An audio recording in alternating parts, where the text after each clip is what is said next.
Good job. I'm really good.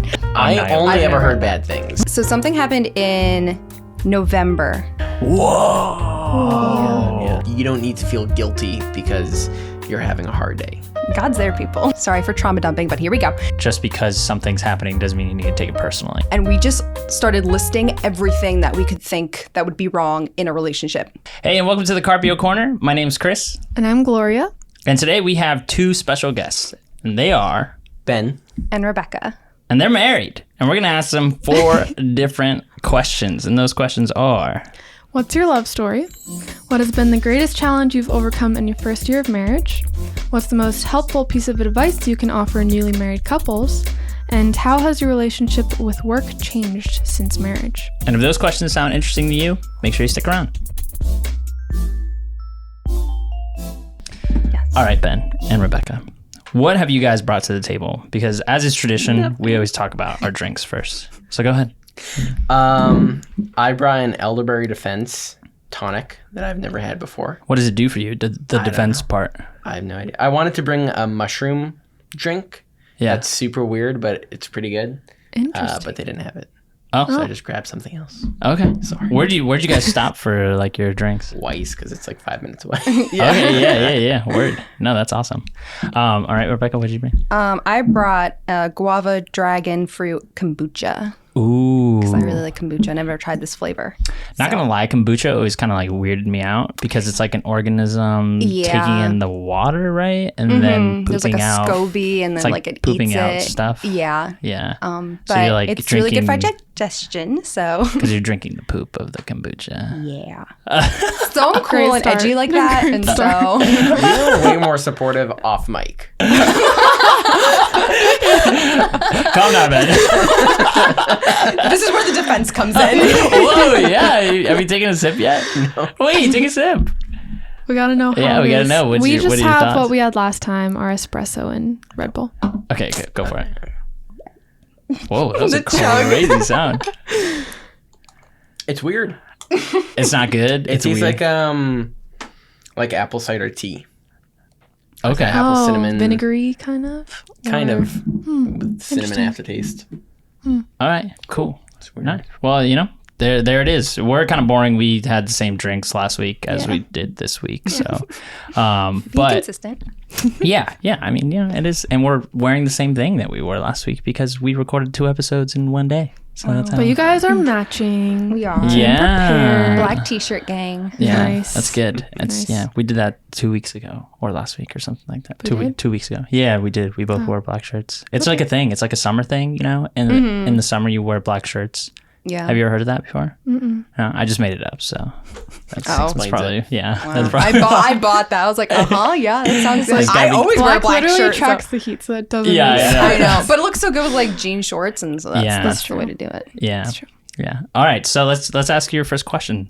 What is your love story? And don't forget to be close to the mic while you give your answer. Sorry. It's okay. Like how close? Remember, This like close? a fist distance away. Like this close. Yeah. Like lips on the mic. Oh, sure. If you want. Someone's like, yeah, yes, that close. Be in my head while I listen to this man. Well, we met in high school, freshman year, at co-op. We were both homeschooled. We met at some church. Which church? Washington Valley Chapel. That's where the Vine was held. Okay, cool. I just knew it as the Vine. So I was very shy when I was younger, like extremely so, to the point where for the first year I didn't talk to almost anybody. I talked to one kid because he had the same backpack as my brother, and I thought it was him when he sat down, or when I sat down. Yeah, I thought Ben was legitimately mute Yeah. when I first met him. Like, I Whoa. thought he just could not talk. And I was like, okay. Wow. Wow, that's crazy. Yeah. And you're like, that's a fair assessment. Oh yeah, for sure. Wow. Yeah. Like first year of any co-op I went to when I was younger, they thought I was mute. Wow. And then the second year they'd be like, oh, he talks. In third year, it's like, he doesn't shut up. Wait, this kid's kind of funny. But by the second year, we were starting to chat more. And I was starting to talk to more people in general. I think we were like friends-ish by halfway through, probably. And I'd seek Rebecca out to just make like sarcastic comments to her because she was very sarcastic and very funny. And What can I say? and so we had a nice friendship early on, and we'd keep in touch through Snapchat, I guess, eventually.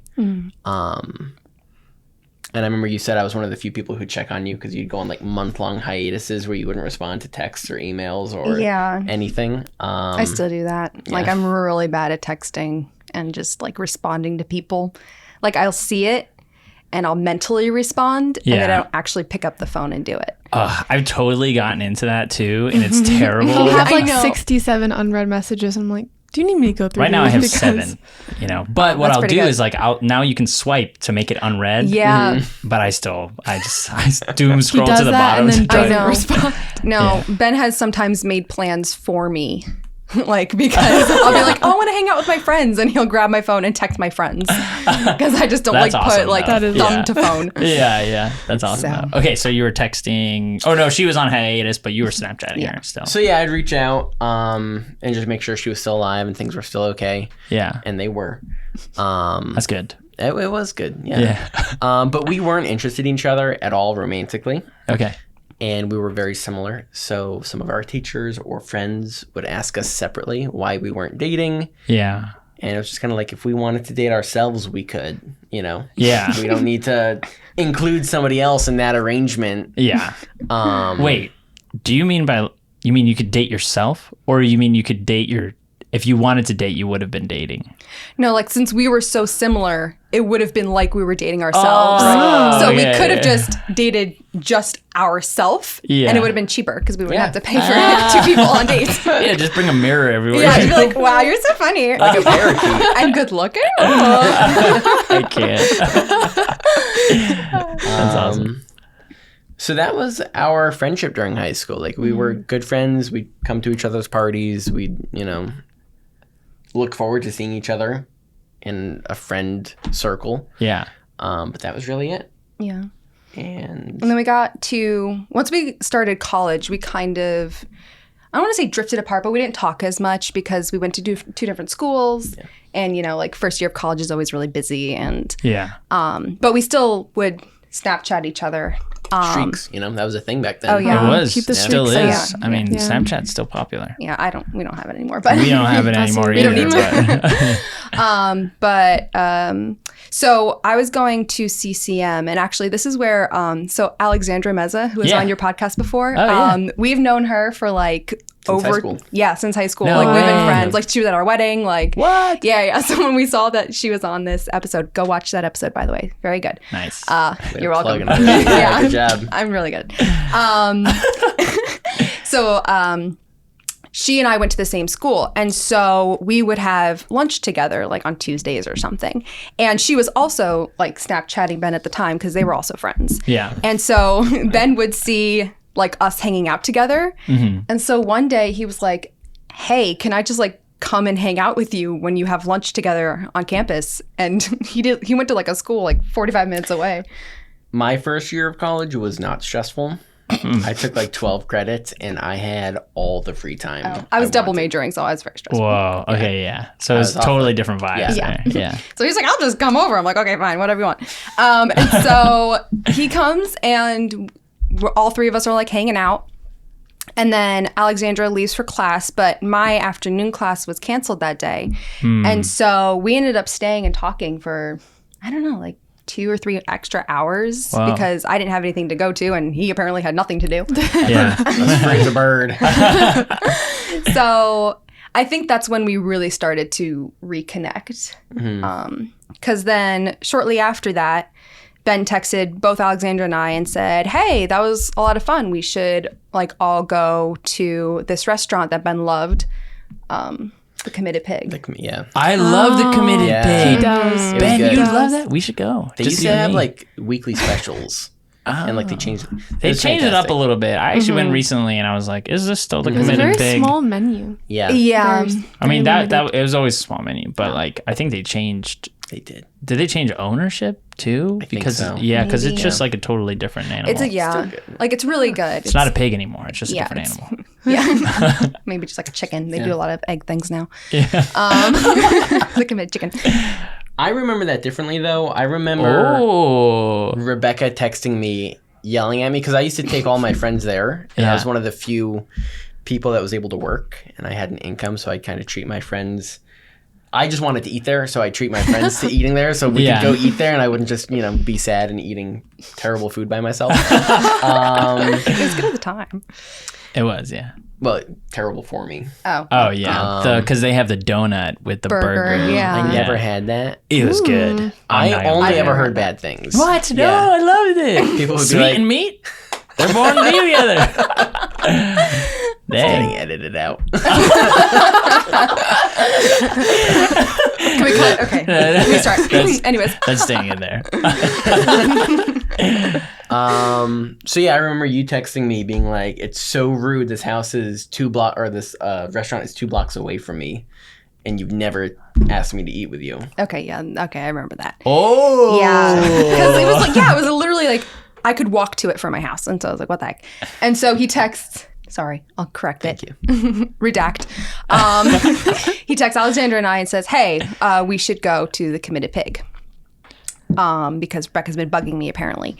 And so we kind of have to credit Alexandra for our relationship because last minute she cancels and says, hey, I can't go. And we're like, oh, well, we're on our way. So we'll just go. Whoa. I live like 40 Surprise minutes away, date. so if it's a last minute response, I'm Yeah, sorry yeah. guys. Yeah. So we ended up going and we stayed and talked for like a really long time and we walked around the green in Morristown afterwards and it was Oh, that's pretty. yeah. And it was like in February, so it was freezing cold, but like we were just determined Yeah. speed walking around and it was a lot of fun. That's awesome. So was that like the magic moment? Did it like bloom from that place on where you're like, all right, now we're a thing, or was there still time after that time? I think there was still time, but that was like the ignition point. So we had a really good time, and as I drove her home, as she was getting out of the car, she said we should do this again. And I was always the initiator with all of my friends as to when we hung out, when we did things. It was always so she said that, and like Yeah. I got it. It was nice. It was a nice moment. And so we did do it again. And I think like every 2 weeks for 4 months, Yeah. we'd hang out. Nice. And And that's a big deal for you because you're like overburdened with school, right? Yeah, like I was still double majoring and I was still working too. And so, but yeah, every 2 weeks I'd make time and and at that point, for me, it was still just like, oh, this is my high school friend Ben that I'm just hanging out with. Yeah. I think same. I was getting out of that point, but I was still like, this is just Rebecca. Yeah. Like I think the moment that kind of changed for me was we were at the mall and we were drinking bubble tea and there was like a lull in the conversation. And I remember just asking like, oh, so hey, Ben, where do you see yourself in 5 years? And he was like married to you. Well, no, but here's the thing. Immediately, I was like, crap, I can't believe I asked that because my answer, if he asked it to me, would be, I'm going to be with you. And I had never thought about that before until that moment. And I was like, crap, what is he going to say? Dang. And This is a wild story. and that's when he said, actually, I've been wanting to ask you out. So, Oh, do you remember exactly what he said? yeah, that's a crazy segue. I don't remember exactly what I said. You But wrote a I remember saying, I think I was like, it depends. Like, do you want to go on a date? And you said, aren't we already doing that? Because we were pretty much already going on dates. Like So- I had Yeah. realized because he would pick me up, he would pay for everything. I would try to insist. I would sneak like money into his car because he would just be like offer to pay every single time. And I was like, no, if we're friends, I should also pay for some of this stuff. So I just Yeah. like leave 20s in his car. And he's like, we're not friends. We're enemies. Here's a sandwich I bought you. Love your enemies. Yeah, exactly. Wow. The Christian principle. Wow. We're just living it out. I mean, so it wasn't, I think, who was it? Was it Alexandra and Mike that were like, we wanted to be super intentional? Or maybe it was Noah and Lindsay. I don't know. It was one of your podcasts. We've listened to Yeah. a few of them back to back. Listen to all of them. Yeah. Don't forget to talk into your mic. No. Otherwise, no one's gonna hear your amazing story. We'll do this so I can talk to you. Okay, yeah, there Perfect. you go. Yeah. I completely lost The my train of thought. intentionality. Oh, Someone thank was you. saying. Yes. So yeah, we didn't have like this beautiful intentionality behind it. Yeah. It was small talk in a mall that kind of like forced the aren't we already kind of dating? Like, let's continue on. Yeah. But make it official. Yeah. Yeah. But I mean, we were super honest, like right off the bat. Like I remember driving home from that mall and we just started listing everything that we could think that would be wrong in a relationship that we would have. Like, we're like, okay, so I was like, you already know that I'm bad at texting. I feel like if we start dating, I'm still going to be bad at texting. I'm really sorry. Yeah. And we started like diving into like family health history. Like, by the way, like this is like, we just laid everything Yeah. on the table. Like we were. So you went from like no intentionality to like extreme Oh intentionality. yeah, for sure. We like Ben asked me about like engagement rings, like date 2. Like we were Whoa. always we were very clear and upfront with what we wanted and That's what kind of we awesome, Ben. Yeah. Yeah. kind of I mean, it paid off because We got Yeah. a beautiful ring now, so. And there it is. it's custom designed. Whoa. That was fancy. She was like, well, if you're asking about engagement rings, I have a custom design that I've been Yeah, together. I like this. If you can mine the stone yourself, that'd be great. Yeah. Whoa. Yeah. It's That's not, awesome. don't worry. That's super cool. So, how did your family kind of like interact with like And how all of this? long ago was this? This Oh, was yeah. in 2019. So we dated for 3.5 years before we got engaged and then got married 6 months after that. Wow. Cool. Yeah, That's so we were awesome. together for a while. Yeah. Yeah, so my family, Because they probably knew Ben before. yeah, actually, So they were because like, Ben? my mom always likes to joke that she liked Ben way before I did because she taught his chemistry class. Nice. And so she loved Ben because, he's super smart. And Yeah. he was really funny or whatever. And quiet and not disruptive. Oh, yeah. She had a That was a lot big of. one. he was she had- very well behaved. Yeah, she had a lot of rowdy boys in that chemistry class. So, like, Ben was like a perfect little child. And so she was always like, oh, I really like Ben. And I was like, yeah, Ben's funny. So when we started dating, she was like, good. she Yeah. really liked Ben. Yeah. That's cool. My family was the same. Yeah. My aunt said that she was excited because anybody I chose to date, she could get behind, Oh, that's cool. which was like a nice compliment to me. Yeah, I was about to say, yeah. yeah. that's- I mean, this is all about Ben. My mom liked Ben. This is my story. I'm sorry, I just keep doing the That was very aggressive. Cut it. You cut can't it. see. Yeah, redact. Anyways. I can't. Oh man. Well, that's cool because I mean, especially because your families knew each other beforehand. That's like my brother-in-law and sister, Steph and Andrew. Their podcast was one of them too, and I've known Andrew since I was like really young, and so my parents knew him, and then I actually was best friends with him before they got married, before they even started dating again. So like that was like it's just cool when your families kind of know each other too, Yeah. and then they Yeah. also think highly of the other person like already. Yeah. Makes it a little bit easier. You know? There's like already groundwork, Yeah. laid. Yeah. So like when I like quote unquote met his parents, like when we first started dating, it was less intimidating because I already met his parents and I Yeah. already knew his parents and had conversations with his parents without like trying to be like, oh, I'm dating your son, so I have to be, like this certain way. Yeah. So it was very like genuine feeling versus like trying to put on a show. Yeah, that's awesome. Yeah. Cool. Well, was that your whole love story? No, because you guys got engaged and then you got married. How was that? Wait a minute, what? So when we were dating, How long did you date for?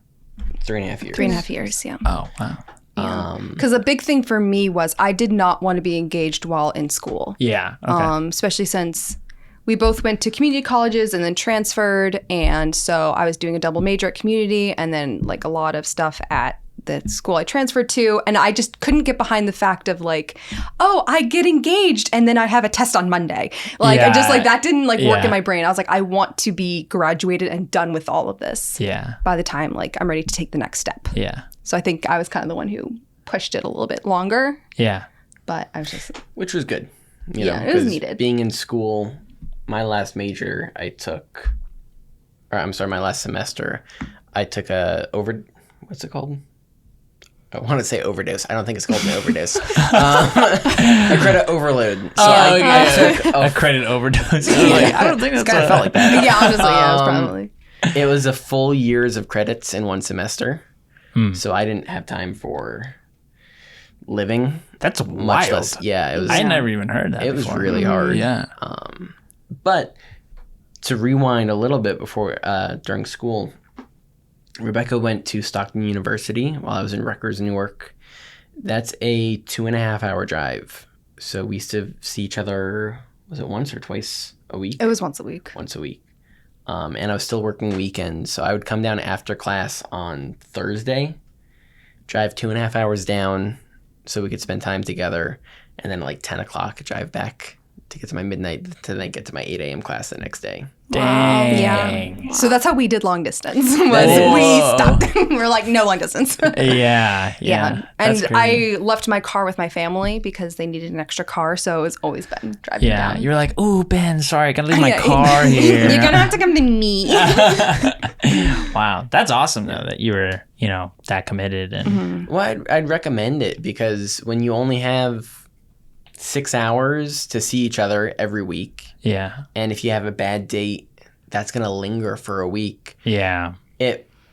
It puts good pressure on you to make sure you're communicating efficiently. It definitely streamlines communication. Yeah, like you can't leave anything for the next day to talk about because Yeah. it's going to be next week. Yeah.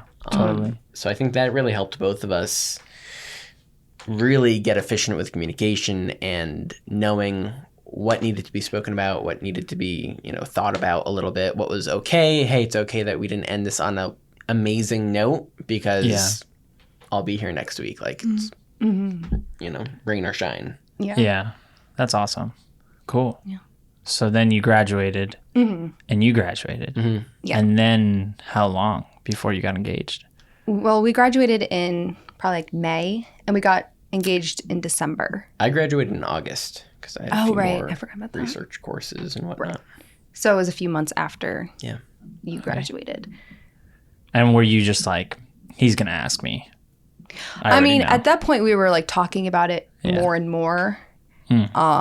And like we were talking about like what kind of ring he wanted. So we were kind of like, okay, like Yeah. we knew that once we got engaged, we would want to be married like soon after. Like Yeah. we didn't want to take like a year or whatever. Like we were like, okay, 6 months tops and we're just going to like Yeah. bang it out. So, yeah, we kind of knew. Like, How right long away. was your engagement? So we got engaged in December and got married in May, The end of May. end of May. So maybe like more like was- 6-7 months. Wait, was yours the wedding that was like the week Yeah. after ours in the same venue? Yeah, same Remember? venue. Yeah. Yeah, it was funny because when I was touring that venue, the curator, I think his name was like Jim or something, he was Yeah. like, yeah, there's another homeschool couple who is getting married here. Dang, I wasn't homeschooled, Jim. Yeah. Neither was. Not that that's a problem. That's just funny. Minority here. Well, that's what he oh, thought. that's right. You weren't I was like, oh, homeschooled. okay, cool. No, I wasn't. Yeah, I always That's forget so she wasn't funny. homeschooled. Well, maybe that's why Jim thought. Jim's like, I got a vibe that these are homeschool kids, and they're also getting married here. And I was like, okay, cool. Yeah, but then we almost broke the barn. It Yeah, was we crazy. almost broke the floor That for you floor, that guys. dance floor, literally was bending. It was shaking Oh my and like gosh. caving from in. everyone The DJ's dancing. booth was like, Oh wow, that's Yeah. crazy. it was crazy. It was wild. Yeah, you got married on like a Saturday, right? Yeah. Okay, because I wanted to get married the Friday before you guys got married, but I wanted to book out 3 days to like have to decorate and tear down. And so I emailed them. I was like, "Can I have this date?" And they're like, "Sorry, someone already has a Saturday." Oh my gosh. Thanks So- for ruining our wedding. Your so wedding. so you bumped our wedding by a week. Wow. I'm sorry. That's No, no, it's crazy. It ended up Whoa. working out good. Yeah, we got married on Labor Day weekend. So Memorial now- Day. I'm sorry. I don't know which holidays are when. Yeah, me either. Memorial dude. and what days are where. Yeah. Well, that's awesome. Oh, that's like a great love story. Yeah. Is there anything else that you'd want to add to it, or does that like put a bow on it?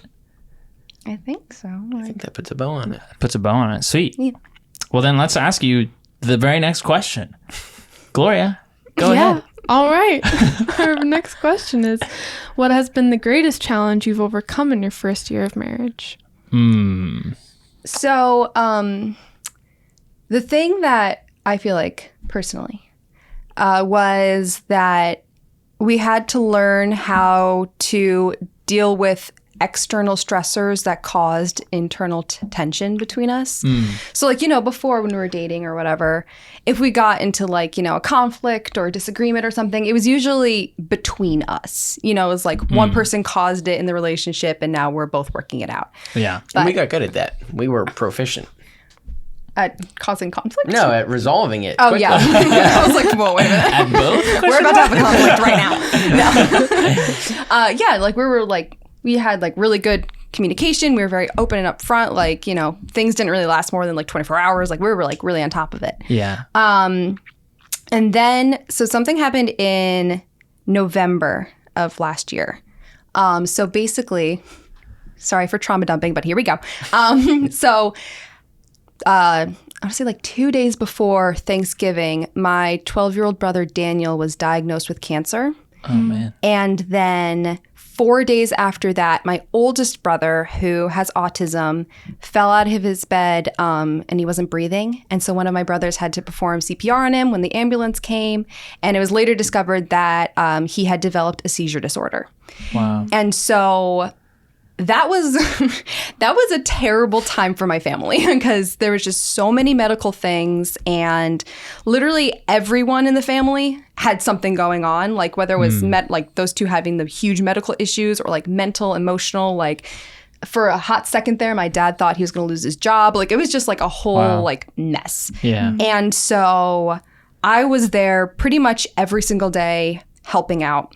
Like all day, you know, like I'd cook, I'd clean, I'd drive my younger brother to his oncology appointments. My oldest brother had to be put on this medication that for the first few weeks, he was like completely like a paraplegic, like he could not move. So I would like carry my older brother room to room and like help feed him and dress him. And so it was just very, very stressful, just all around. And during that time, I developed like really bad anxiety just because everything was just, my whole family was imploding pretty much.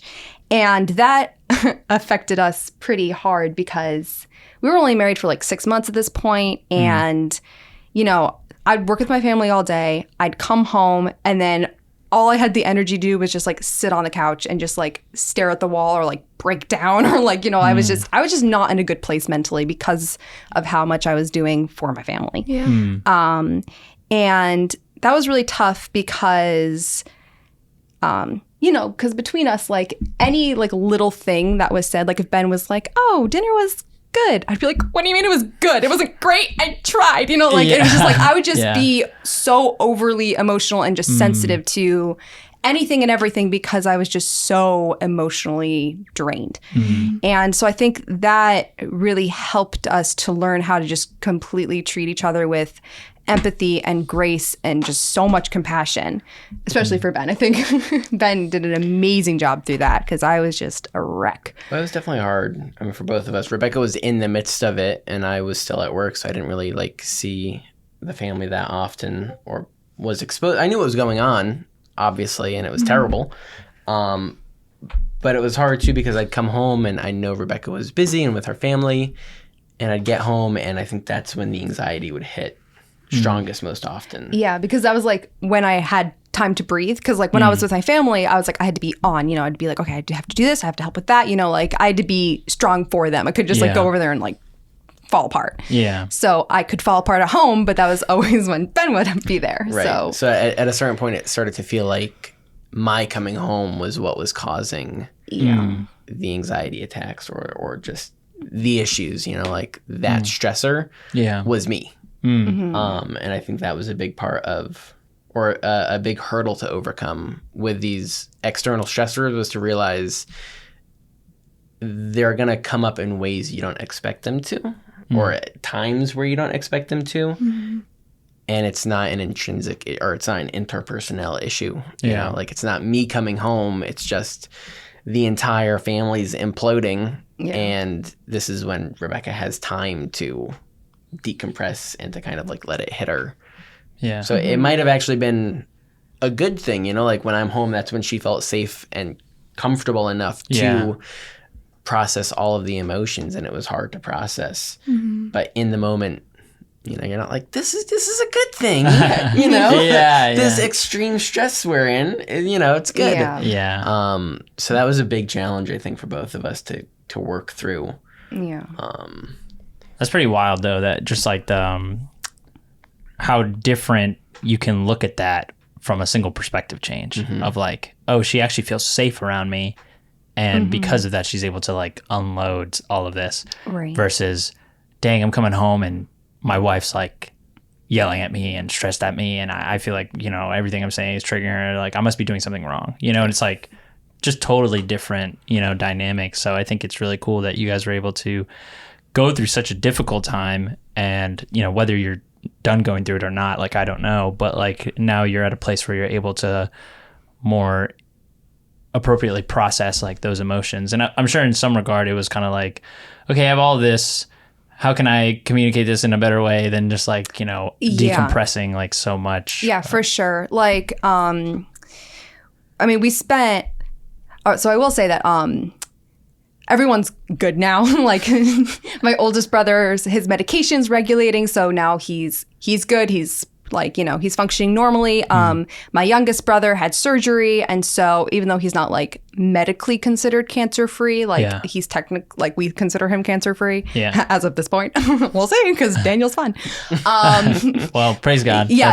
So it was a huge praise. Daniel. Yeah. Yeah, keep praying for Daniel. Yeah. Just in case. So I mean, it helped that, like, you know, we got through it, but like we spent a long time like talking about, you know, just everything that happened. Like every month, like we will kind of bring up everything again and just be like, okay, now that we have even more clarity about what was going on, like here's how I was feeling during this time, and this is when I said this is what I meant. And so it's really good to be in a place where you feel like you can continually communicate about an issue. Yeah. Because I think that was something that I had to kind of get over, was I didn't feel like I was beating a dead horse. I didn't want to be like, okay, I don't want to bring this up again because we've talked about it so much. Yeah. But I do have more clarity on it because now it's 6 months removed versus like 6 weeks removed. Yeah. And so it was like traumatic. Yeah. So like it's going to take time for you to like go through all of those feelings. Yeah, for sure. For them to surface again. So because as we said, like it wasn't just like, oh, it was just happening to me. Like this was happening to everyone in my family. And so all of my family was processing this in different ways. And like, so we're all trying to be there for each other. But yeah, so I'd say like the biggest thing that we had to learn was how to recognize when the issue is not between us, but happening to both of us. Yeah. And kind of learn how to, instead of be at each other, be with each other to go through this. Yeah. Which, you know, sometimes it takes a little bit of time to recognize, because in the midst it's just like, what's happening? Yeah, all you feel is pressure. You know, you don't realize that it's completely external. Yeah. You know? Yeah. I think I appreciate the vulnerability that you guys have kind of brought to the table and sharing all of that. And like, I'll bring some of my own. Like right now, my family's going through a bit of like, you know, familial crisis and stuff. And so even today, I was like sitting at dinner with Gloria, and I was like, hey, I'm sorry if I'm being quiet. You know, like I don't mean to be right now, but it's just like, I just feel the weight of that kind of like going on. And even just like, I'm trying to be cognizant of like, am I treating Gloria differently because of like the pressure that I feel? And if I think that I am, let me just be safe and just be like, hey, I just want to make sure that, you know, this isn't because of you. It's just like, I'm just going through like a lot right now, you know? Yeah. And I think that's like that's just a really good insight that you guys shared to other couples too, who might have really difficult like family situations. Not necessarily that their family's bad, but just that they're having like, you know, crisis in the family, and how that might be impacting their marriage or even dating relationship or something like that. So, yeah. I want to point out, or I want to mention, like when Rebecca was going through that, part of her anxiety was, Ben just worked a long day. I don't want to burden him with what's going on with the family, or I don't want to burden him with the fact that I'm still like, and to me, I was like, that's what I'm here for. You know, like I'm here to support you. Like, A, it's my family too. Yeah. And B, you know, I'm here to give you the support and time and love you need. And if you're having a rough moment and if you lash out, it's understandable. You know? Like, not the goal. Well, for sure. Right. But like, you know, you're not expected to get through this perfectly, and you're not expected to not cause any ripples.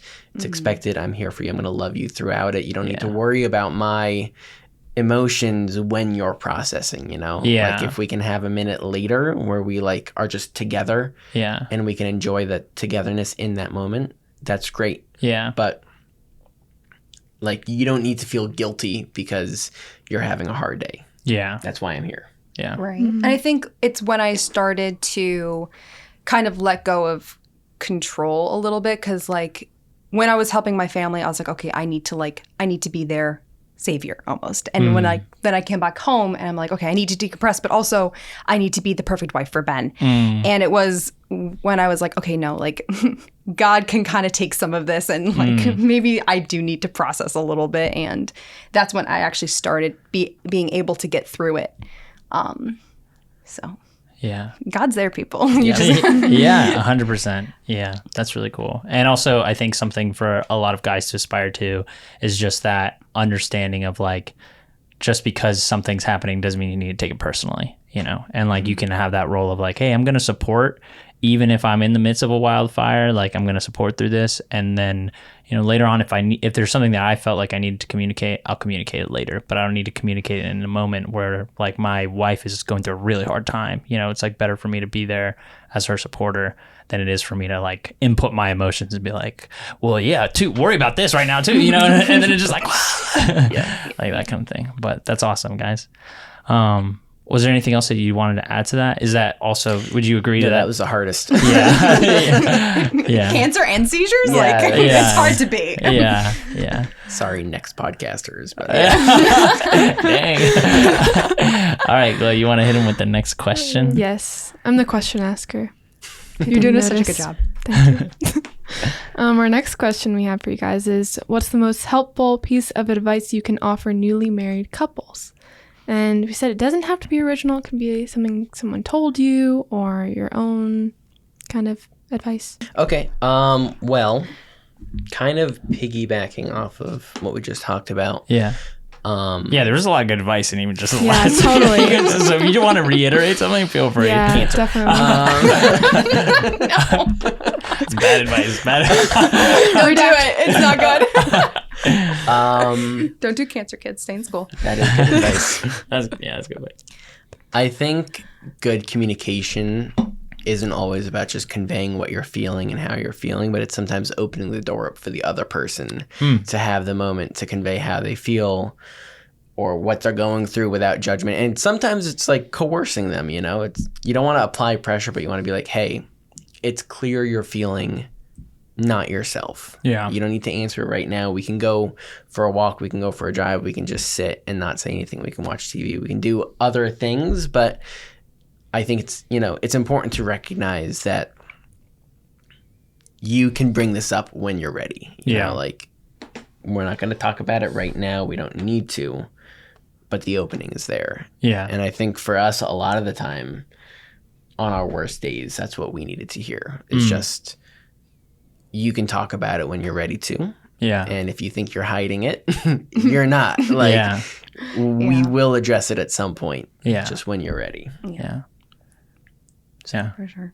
I think that's really good. Were you gonna add something to that, or? I was gonna answer mine, but okay. yeah, we can continue. Yes, Ben, that was really good. Well, no, I actually did want to say, like, I think that I found that to be really true in our marriage too, where like early on, there's like a lot of little walls that might keep you from expressing something, whether that be like wanting to be the perfect wife or not wanting to be the stress in the other person's life that's like causing something else. So it's like, for one reason or another, you're just like, should I bring this up? You know, like, I want to be the rock, you know? So if I'm going to be the rock, then I can't share this, you know? Or like, I want to be the perfect wife, so I don't want to bring up this part that maybe makes me not look like that, you know?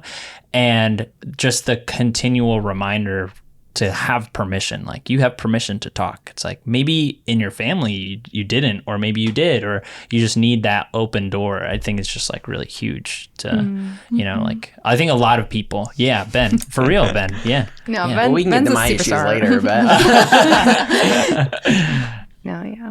No, because I think I really needed that, because like the permission and kind of almost like the coaxing, like you were saying. Yeah. Like, it wasn't just like, oh, I knew that like it was a safe space and I could talk, but like sometimes it kind of needed to be dragged out of me, because I was like, the coercing, I imagine, like a dark room with one light and like, you know, like what's wrong with you? Why are you stressed? I'm like, I have this room. Yeah, but it was definitely. All right, Rebecca, well, tell us yours. So mine is always try to establish like a connection point, even if you guys are fighting or like going through a conflict. Like, so every night, we'll like cuddle a little bit and then say good night and then like roll over. Yeah. And like it's just like a small little thing, but we kind of do it just without thinking about it every night. Yeah. And there have been some nights where if like we're having a conflict or like, you know, we're not on the same page about something, like we'll skip doing that.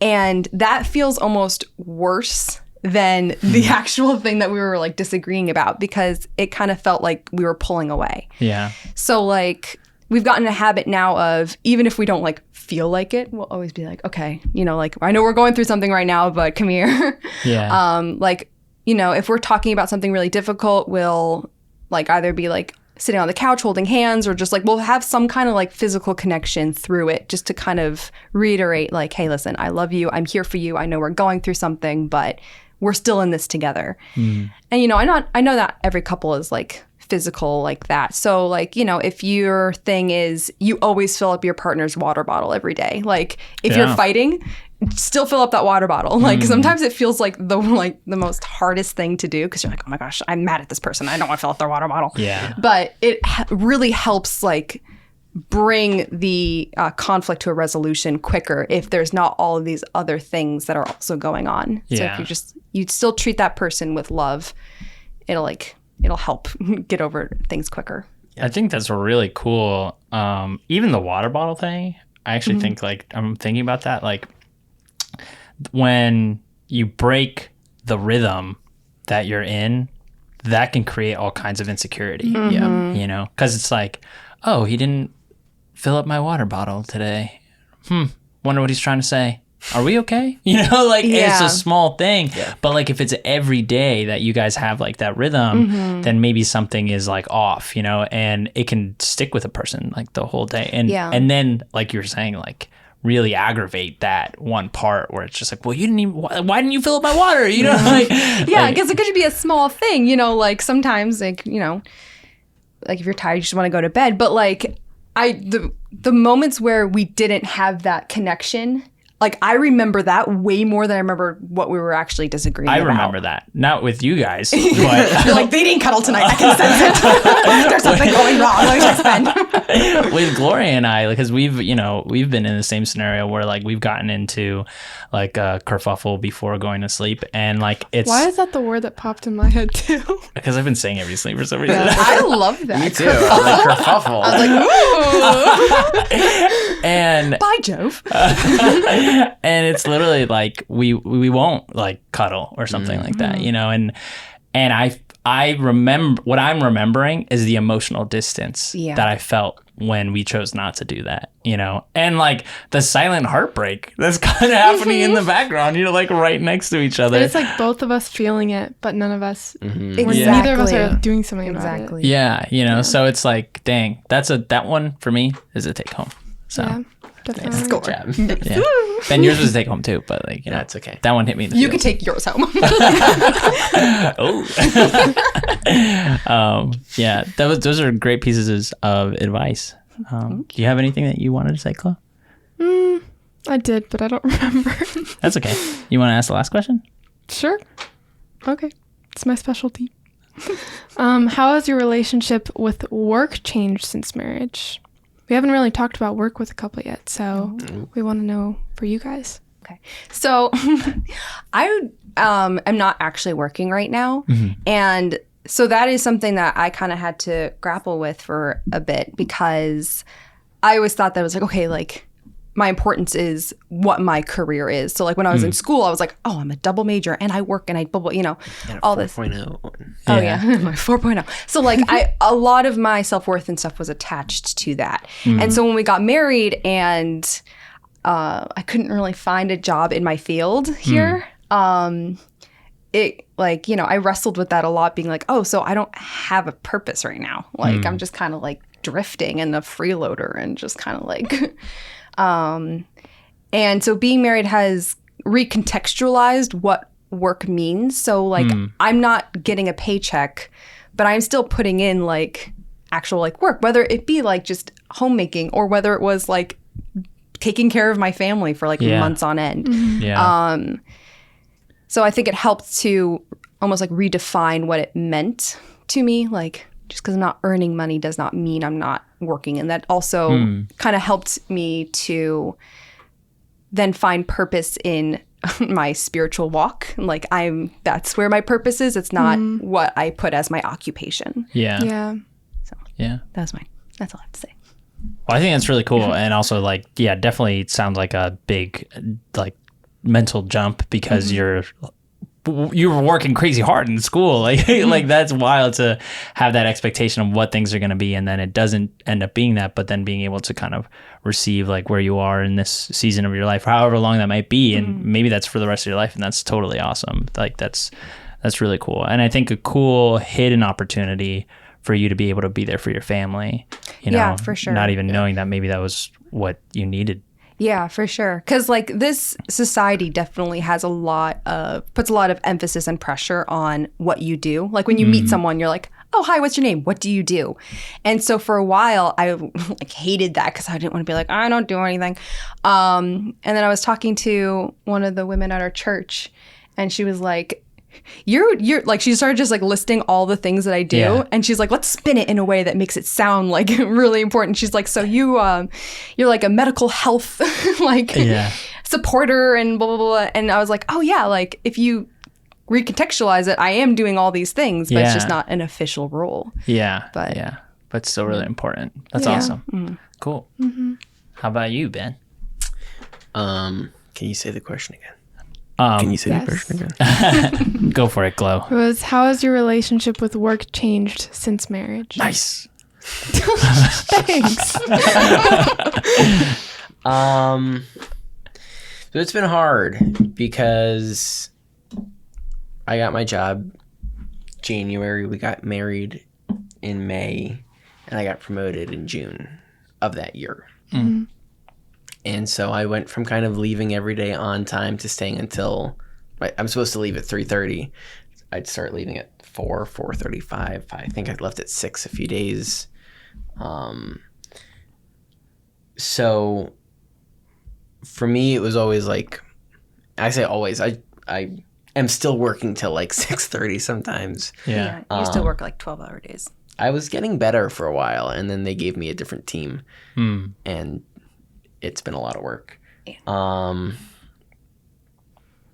So it's definitely been, I think there's been some good lessons where I realize I'm talking out of the mic again. I just pivot away from It's it. all right. It's natural. It is what it is at this point. No one's going to hear what you're saying. I was gonna be like, Ben almost said something really good, and then all of a sudden he drifted off. You're like, is Ben actually mute? No, right you're all good. along? You're good. Don't worry, I got you.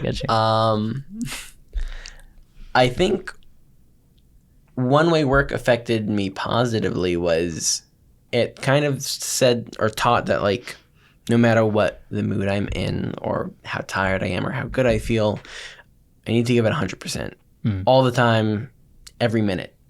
And so there's been moments for us when we have a disagreement or, you know, we're not seeing eye to eye on something, and it's still, you have to fill up the water bottle, you know? Like, Yeah. that's what you do. It's an act of love. You have to give it your 100% no matter how you feel in this moment. You know, like, I don't normally, you know, wash the crock pot once we're done with it, but we're having a disagreement. If this was work, I would absolutely go do that. You know, that's 100%. You see a problem, you fix it right in the moment. And so there were things that I pulled from work to start putting into play in our relationship that has helped. And I think especially in those moments of disagreement has helped maintain all of the rhythms of love or routines of love. Because even if you can't, right, like, you're a pastor, what's the verse where it's like the heart is a liar, you know, like it. The heart is deceitful above all else. I think it says like no one can know it. I don't know the reference off the It top of says my it head, but so. yeah, at least I got part of it. So to some extent, I mean, especially in the Old Testament, God's love was his acts. Like, he was very consistent in carrying through what he said to his people.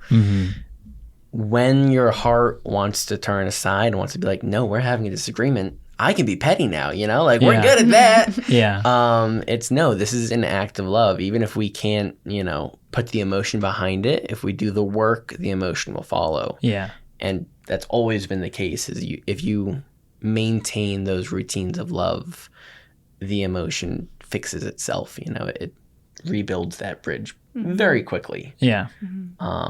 Jeremiah 17:9, by the way. It says, the heart is deceitful above all things and desperately sick. Who can understand it? I was kind of close. You misquoted. I was kind of close. He was kind of I think close. that's heathen.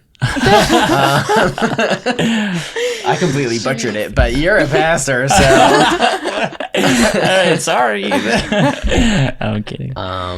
So I think there's still a lot to improve on in the work-life balance for me, specifically, because I work like 12-hour shifts and I probably don't have to.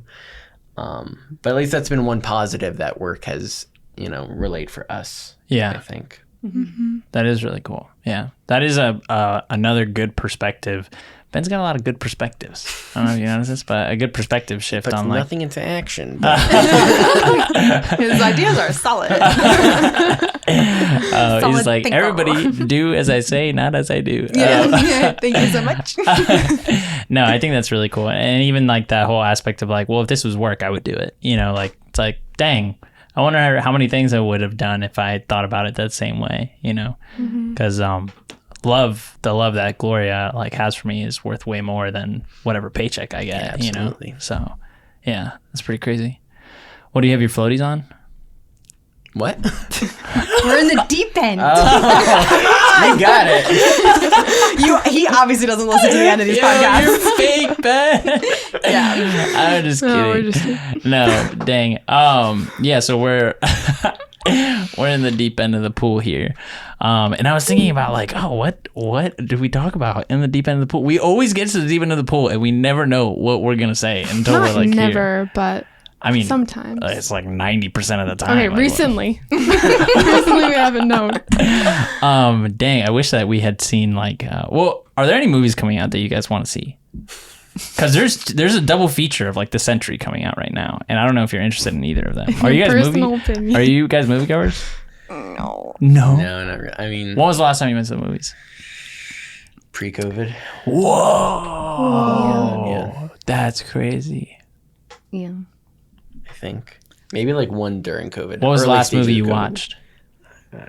You don't even watch That's a long movies? Oh, Yeah, and we're TV show people. What's the last TV show you watched? The last good one we watched was Silo.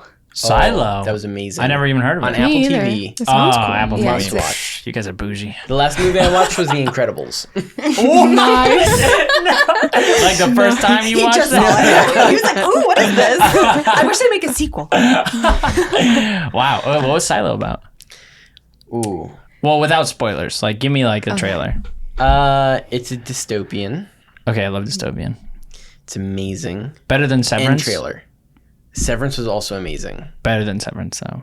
On the level. On Dang, the same level. that's pretty good. Yeah. That's pretty good. I praise. This is a little bit more, well, Severance was, I guess it's like a slow burn. Yeah, Severance was a slow burn. Yeah. Also, I'm not endorsing either of these TV shows. They're amazing. You must watch them. We are endorsing them. Yeah. I mean, what's it about? Okay, so basically, yeah, it's a dystopian that all of these people, something happened on Earth, so everyone now lives underground in this thing called the silo. Oh, I really like it. And I there's wanna like watch it. multiple levels, and they all ascribe to this set of rules called the Pact, which part of it is like you don't question it, then no one knows who wrote it. They're a cult. Yeah, pretty much. right. Yeah. But it's just one building, so, Yeah. good luck getting out of that. Yeah. Like one of the rules is that you're not allowed to have any motorized transportation, so it's just giant stairs that they So have to they're climb. Amish. Whoa. Yeah, like they have technology, but they can't. So like everything's very separate and stuff. And one of like the biggest rules is you cannot say that you want to leave the silo, because Whoa. if you do, then they kick you out of the silo, Whoa. and everyone like watches you leave. Whoa. And So you can leave it. You can. Yeah. Okay. But there's a camera. I guess that's not spoiling it. because it's in the first episode. I'm going to assume if it's in the first episode, it's not spoiling it. Okay. There's Fair a enough. camera for the exit, so as you leave, they watch you, and nobody's ever made it more than like 20 steps before they die, Whoa. which reinforces You don't say- wanna right, leave. Yeah. exactly. Dang. But things start like cropping up. It was like, Yeah, as it does. Yeah, Yeah. everything's perfectly fine. It's just running smoothly. You just watch every day in the asylum. Yeah, no, like obviously there's like some like Yeah. So like the Murmurings. MacGuffin of the TV show is a murder, yeah. In the silo. in the silo. Ooh. Um, This happens in the first episode. yes, yeah, and then from there everything just unravels. Unravels. Dang. But I wanna from watch it. one point of view, everything else, everybody else is like Yeah. We're gonna buy Apple TV We're going Do to it. binge when we it get home tonight. Absolutely. amazing. Each episode's an hour. yeah. Yes. about- Okay. It's really good. We really enjoyed That's it. awesome. My brother just finished watching it. John? Oh yeah, Yeah. I forgot you know him. Hey, John. If you're watching this, He will. it's been a while. He said he wishes he didn't binge it because there's so much like anticipation laid into each episode. You kind of have to sit Give on it a week. Like, give it a week. I between. mean, Week's a long time. We're dying every week to wait Yeah. for the next episode. It's kind of nice. We did that with our friends though, with The Last of Us.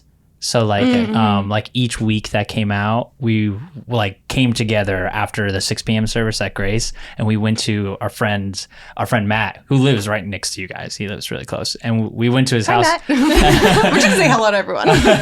And we watched it each week, and it was so fun because we were like, oh dang, like the new episode comes out today, like blah blah blah. But if we just restricted ourselves and said, oh, we'll come together, we'll watch the next episode next week, that could be pretty cool too. yeah. No, because it's fun when you have to like make up your own theories and you think about it for a week and then you Yeah. watch it and you're like, That's oh, I was right about so- that. Oh, I wasn't. Oh, what? Like I feel like we've lost that. I don't Yeah. even remember feeling that way. But like back when it was Friday night at 7 p.m., your favorite cartoon episode is gonna Yeah, you come gotta out. tune in, You gotta yeah. like, Mom, I'm staying up late tonight. You Yeah, know, I and have I'm gonna to, figure out what happened to Ben 10 because that's important. I probably thought about Ben 10. Is 'cause this you're- the deep end? Is it how has streaming ruined anticipation in America? I think it might be. Should I just Yeah. title this whole episode that? Yes.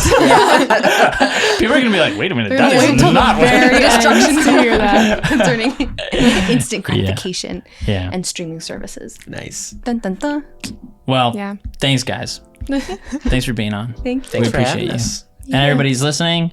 Thank you guys for listening. Make sure that you leave a like, subscribe, follow, leave a rating, whatever it is, and throw a comment down below just as to what was one piece of advice that was like a really big takeaway from what Ben and Rebecca had to share. And Like with that- watching Silo. We will watch Silo. We will be watching Silo tonight. All right, peace. Bye.